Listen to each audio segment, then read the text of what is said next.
আপনাদের বাড়িতে বাসি ভাত থাকলে আপনারা এরকম খুব সহজেই ভাত ভাজা বানিয়ে নিতে পারবেন।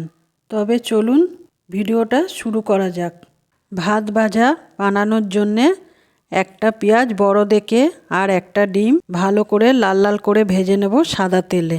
লাল লাল করে ভাজা হয়ে গেলে হাফ চামচ হলুদ দিয়ে ভালো করে ওইটাকে নেড়ে নেব।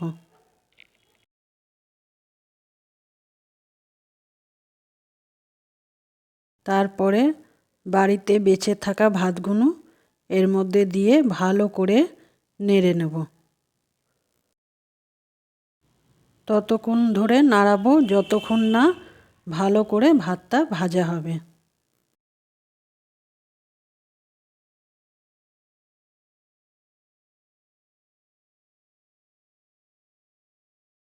তারপরে পরিমাণ মতন নুন দিয়ে নেব।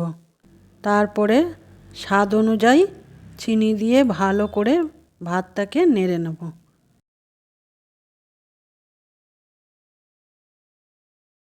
বাড়িতে বেঁচে থাকা ভাতগুলো দিয়ে আমার এই ভাজা ভাত তৈরি হয়ে গেছে।